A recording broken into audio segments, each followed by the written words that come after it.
The topic sentence in this first paragraph introduces what seems like it's going to be the subject of the passage. We're talking about this rift between poetry and fiction in the United States, especially in academia. And there's an example here. So apparently in graduate writing programs, they'll train you in one or the other, but they almost never overlap. And then the subject shifts slightly here. Now we're talking about the artists themselves. So poets or writers of fiction, they actually support this separation, and their reasoning is that poetry is often elliptical and lyrical, talking about maybe emotions, whereas fiction is all about character and story and narrative events. And so the subject matter seems different, and so the artists within the genres seem okay with the idea that there's this separation. Now it's hard to anticipate what's going to come next. I think we should just dive into that second paragraph. The topic sentence in the second paragraph acknowledges the rift and then asks the question, why does it exist? So this is a little bit different from the previous paragraph. Here we were talking about why the artists think things should be separate. Here in the second paragraph, we're kind of talking about why society thinks things should be separate. It's this widespread attitude in US culture which is suspicious of the generalist. So we don't like people who are jacks of all trades. We like people who specialize. Those with knowledge and expertise in multiple areas. So a dilettante is just somebody who likes to dabble in many different areas. That's a fancy vocab word that they might come and ask about later.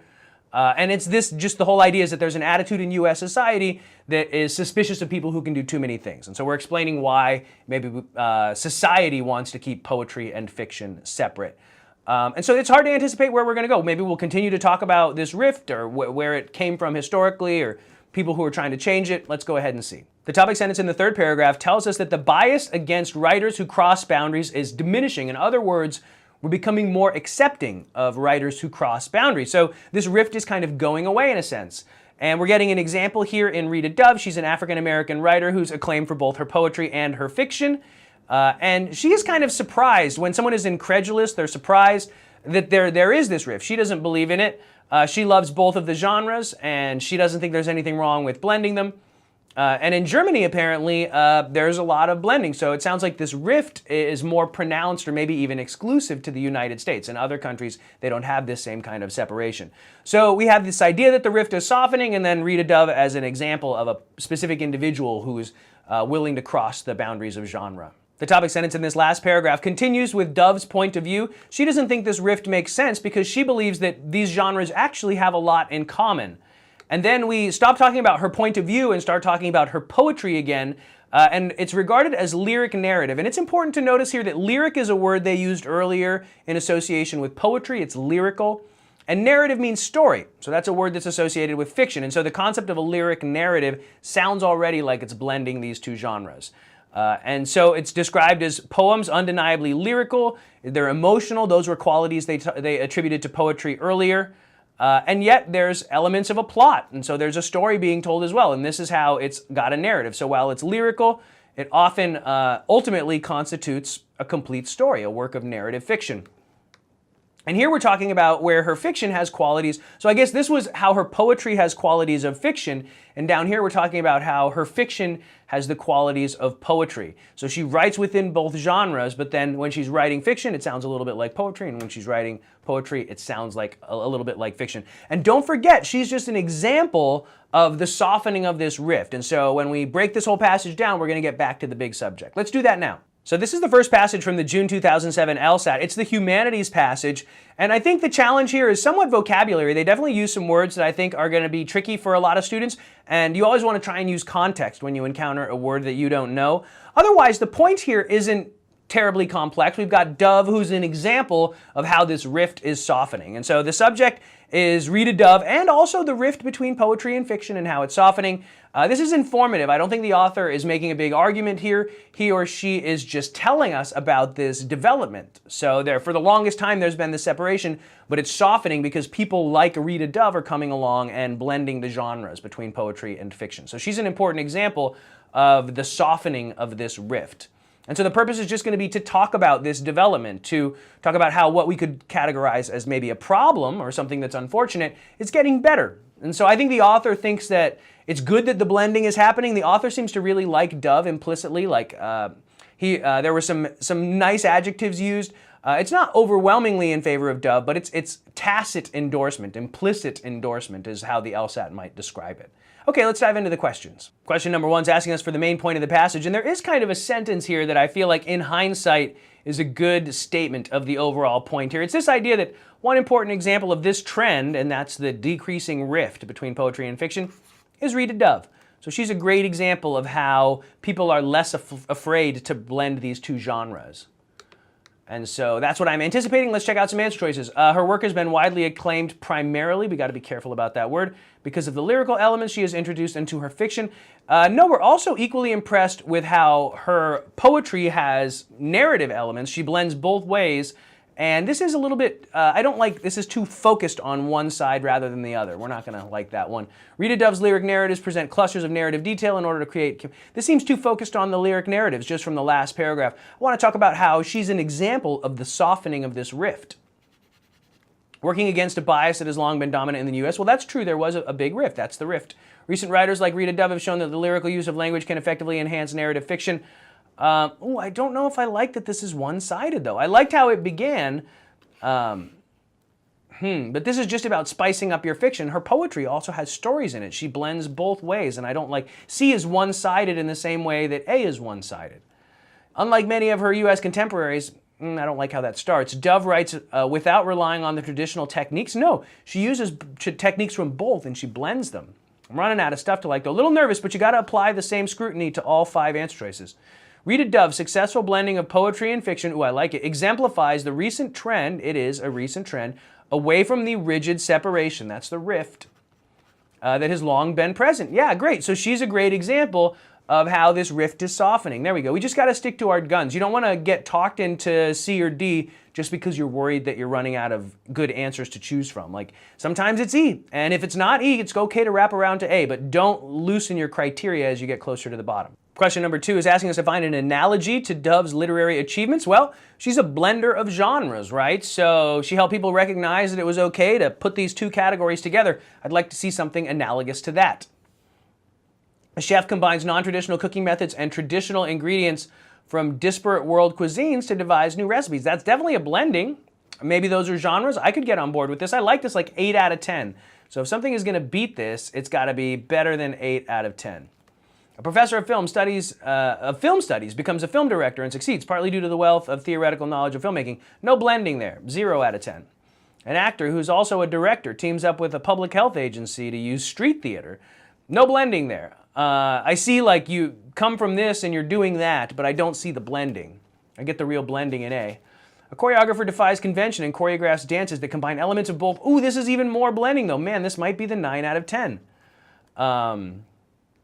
So these are new recipes rather than elements of one introduced to the other. I want to hear about elements of one introduced to the other.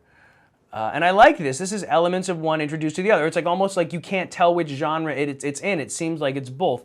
Here, oh, and you know the tricky thing here is disparate world cuisines. I don't think I noticed that the first time around. Or maybe I thought it was just 2, but this could be disparate is more than 2. It's just lots of different ones. So A could actually be the blending of more than 2 things, which isn't what I'm going for here. I want to blend precisely 2 things. I'm going to downgrade this guy to 7 out of 10, and I'm pretty sure I'm going to like D, but let's check out E. A rock musician records several songs from previous decades, but extends guitar solos into each one. I don't see a blending of genres there. D is going to be the best answer choice here. Question 3 is asking us about a view that is deeply held in the United States. I can really only think of one here. It's this main idea that we shouldn't blend poetry and fiction, right? That's a long-held view that is softening, but it's still like the prevailing view. And so I'm looking for that in the answer choices. Poetry should not involve characters or narratives.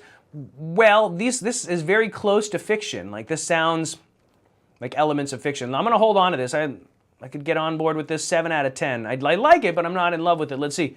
Unlike the writing of poetry, the writing of fiction is rarely academic. No, they're both academic, they just are kept separate. Graduate writing programs focus on poetry to the exclusion of fiction. No, they do both, they just rarely overlap. Fiction is most aesthetically effective. Aesthetic is how pretty it is. So fiction is most beautiful, essentially, when it incorporates poetry. Nobody said that. And most people in the United States, I don't think we can attribute that view to them. European literary cultures are suspicious of generalists. No, Americans are suspicious of generalists. So A is indeed going to win out here. I guess we have to see this as a stand-in for novel or narrative. Oh, narrative is narrative. So story and characters, those are elements of a novel. People think you should keep those things separate.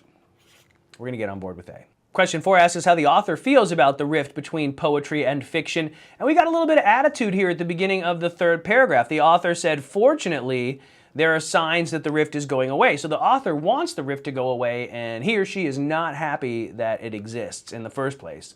So the author's attitude towards the rift is one of negative feelings. There shouldn't be a rift.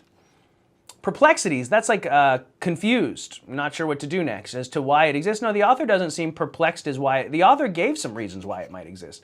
Astonished that academics have overlooked it? Nah, just unhappy about it. Ambivalence, that means you don't care either way. Nope, the author has negative feelings towards it. Pessimism, no, because it's going away. The author seems optimistic that it is getting better. Disapproval of attitudes and presuppositions underlying the rift. Well, I like disapproval, and then I like the rest of this too, because the attitudes and the presuppositions are that you shouldn't generalize. It's not okay to be a generalist, and you shouldn't blend. These concerns should be kept separate. Those are the attitudes and presuppositions, and the author doesn't agree with them. And so E is the best answer choice here. Question 5 says, in the passage, the author conjectures, which is like postulates or hypothesizes, that one reason for this rift is, and I think this was in the end of the second paragraph, the idea that in the United States people don't like a generalist. They're suspicious of generalists and dilettantism, which is trying to dabble in too many things. Yeah, so this is here after 15. All of this is the answer to why the rift exists. Now the answer in the previous paragraph was according to the artists themselves, not necessarily the general public. The artists believe in the rift because poetry and fiction have different subject matter, or different elements. Different focuses, perhaps. Poets and fiction writers each tend to see others as superior, or their craft is superior? No. The methods used in training grad students are different? No. It's that we fear a generalist. I want to really hunt for this. Publishers often pressure? No. There we go. Suspicion of generalism deters writers from dividing their energies. But I don't know if it's deters. Yeah. Perhaps, yeah. People don't want to fall into the category of a generalist. Fiction is more widely read because this was not said. So D is the closest thing we see to what we were looking for. And none of these other answer choices are too tempting. It wasn't about pressure from publishers. It wasn't about different training methods. Yeah, we're going to get on board with the D. Question 6 is asking us why the author chose to mention Dove's experience in Germany. So let's head back there. I think she mentioned that in Germany they are happy to blend genres. Dove, she is Dove here, so she observes that poets write plays, novelists compose libretti, which I assume is like maybe an opera. Playwrights write novels, so they're happy to blend genres. And the question is, why did the author bring this whole piece of information up?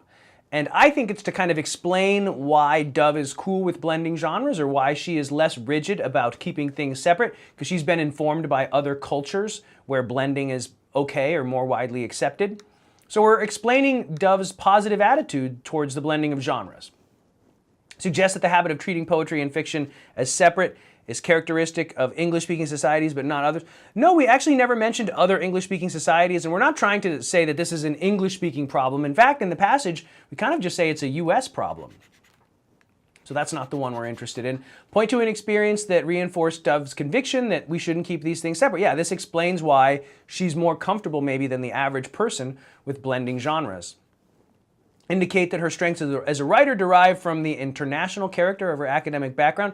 No, we're not trying to explain why she's such a good writer. That wasn't the point being made there. Present an illuminating biographical detail about Dove to enhance the human interest appeal.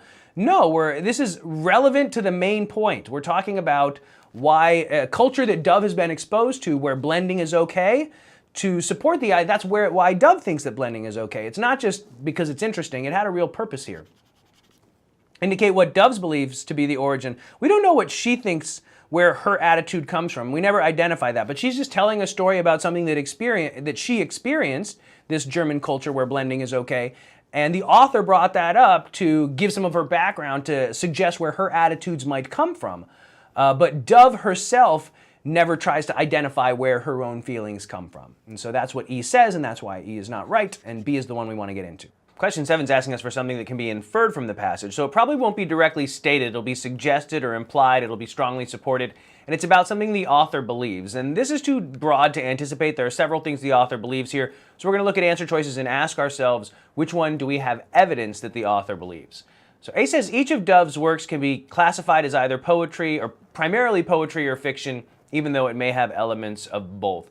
I feel like we talked about this a little bit in the last paragraph, the idea that the lyric narrative, this is her poems that still has some narrative elements to it, story elements.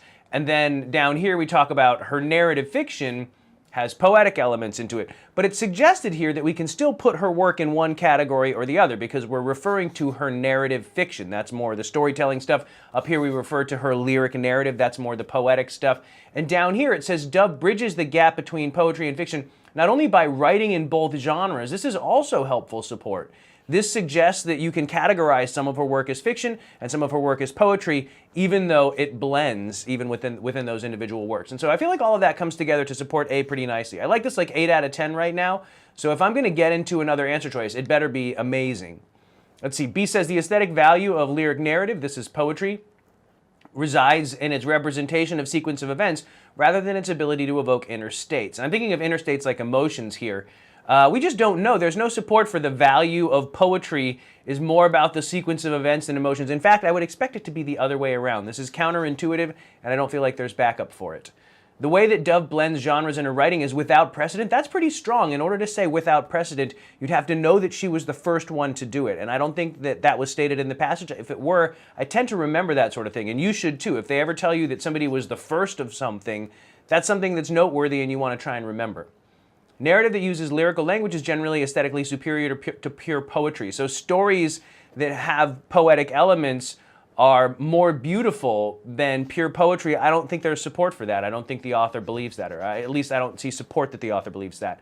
Writers who successfully cross boundaries between poetry and fiction often try their hands at other genres like drama as well. We don't have support for that. We talked about the Germans who like to dabble in everything, but there was no direct statement about if you try these two things, you're likely to do a third thing or a fourth thing. I just don't recall support for that in the passage. Plus, I already have a candidate. I feel like there's support for A, quite a bit of it in the last paragraph. A is the best answer here. Question 8 asks, if this passage came from a larger text, what would that larger text likely predict about the near future? And so essentially we want to ask ourselves, what does this passage predict about the near future? And that's really close to the main idea, right? The main idea is that this blending of poetry and fiction, or poetry and narrative, is going to be increasingly accepted. It's going to be more common going forward. And Dove is an example of that, but that was the larger point of the whole passage up in 21 and 22. So I want to find an answer choice along those lines. Like people are going to be more likely to blend narrative and poetry. So the number of writers who write both poetry and fiction, that was our stand-in for narrative, will probably continue to grow. This is what I would anticipate. I like this like 9 out of 10. I don't see anything wrong with it. It's just always tough to like A, but I would look at these with an eye towards what's wrong with them. How can I get out of this answer choice as quickly as possible? So because of the increase in mixed genres, see that first part is tempting. The small market for pure lyric poetry will likely shrink even further. That's the main thrust of B, and that is totally unsupported. I don't know that the market for pure lyric poetry is going to shrink. I don't have any backup for that. I don't have any suggestion that a larger text would say that. So we need evidence, and we have evidence for A up in 21, 22. If we're going to find an answer choice to replace A, it's got to have even more evidence. Narrative poetry will probably come to be regarded as a subgenre of fiction. I don't know that fiction is going to absorb narrative poetry. Like, they're probably going to be blended a lot more, but I don't know how the categorization is going to go, if one is going to absorb the other, or how that'll shake out. We just want to say that they'll be blending them more often. There will probably be a rise in specialization among writers in university writing programs. No suggestion of specialization. In fact, the opposite, more genre blending, right? So that's kind of the opposite of D. And finally, writers who continue to work exclusively in poetry or fiction will likely lose their audiences. There was no suggestion that it's going to be bad to not blend. It's just that blending is going to be more acceptable. Those aren't the same. And so there's no backup for answer choice E. A is the one you want to get into.